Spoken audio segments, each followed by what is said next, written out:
Statistics Canada just asked over 100,000 real people the same blunt question.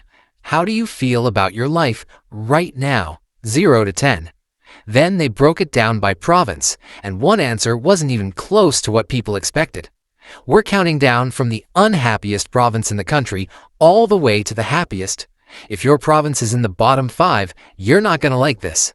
But stick around, because the province at the very top isn't who you think either. All right, number 10. Dead last, Alberta. Only 38% of Albertans rated their life highly satisfying. Nearly 1 in 3 landed in the actually struggling range. If you had to guess the least happy province before I said it, be honest, would you have picked Alberta? Most people don't. It's the oil money province, higher wages, lower cost of living than Ontario or BC. But 2026 hit Alberta hard. Unemployment sitting around 7%, oil prices swinging, trade uncertainty everywhere. StatCan won't tell you that's the reason, but the timing is hard to ignore. Number 9. Ontario. 42%. If you're in Ontario right now, I'm sorry, you're not much better off than Alberta. And this one actually makes sense on paper. Unemployment hit 7.6 this year, the highest job losses anywhere in the country. Toronto's average home price is still sitting near $840,000. Biggest population, biggest cities, and right now, some of the heaviest financial pressure in Canada. Number 8. Saskatchewan at 43.8%. Here's a twist though. Saskatchewan's actually shown up as one of the more hopeful provinces in past surveys, so this dip might just be a rough quarter, not a real trend. Number 7. British Columbia, 44.8%. Same pattern as Ontario. When basic needs like housing and grocery cost this much, satisfaction usually takes the hit right along with it. Number 6. Manitoba, 45.6%. This one sits right around the national average. Everyone we cover from here forward is happier than the country as a whole. Number 5. Nova Scotia at 49.1%. And this is where the entire East Coast takes over. Every remaining spot on this list goes to Atlantic Canada or Quebec. Number 4. Prince Edward Island, 50.1%. Canada's smallest province by population, slower pace, lower cost of living, and it's already beating every single province we've covered so far. Number 3. Newfoundland and Labrador at 51.3%. Number 2. New Brunswick at 53.4%. So close to the top, just not quite there. Which means there's exactly one province left. Number 1. Quebec, 57.3%. Not just first place, first by a landslide. 57.3% is who's highly satisfied. Only 14.8% of Quebecers landed in that low group. Compare that to Alberta's 29%. Quebec's low end is roughly half of Alberta's. StatCan doesn't just ask people how satisfied they are. They separately ask a completely different question. Do you feel a strong connection to Canada as a country?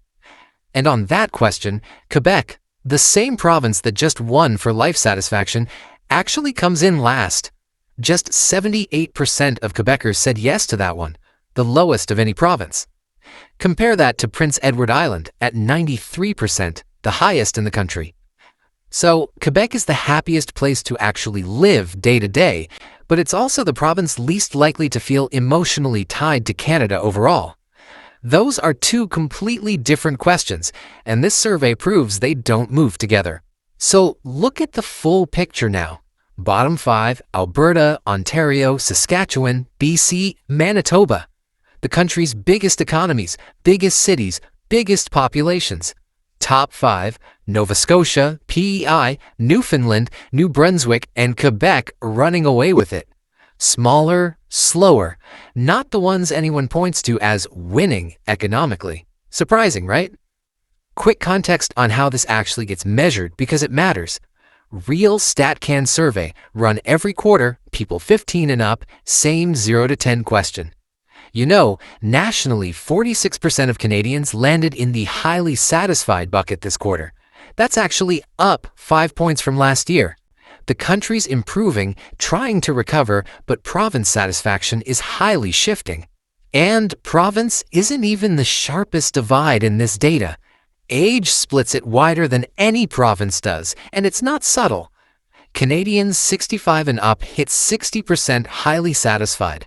Canadians 25 to 54, just 38%. That's almost double. Retirement status matters just as much as age itself. Retired Canadians hit 61%. People still working or running a business, 43%. Here's where it gets more specific though. Belonging to your local community follows almost the exact same pattern. Strong community belonging is highest among teenagers and, again, among seniors.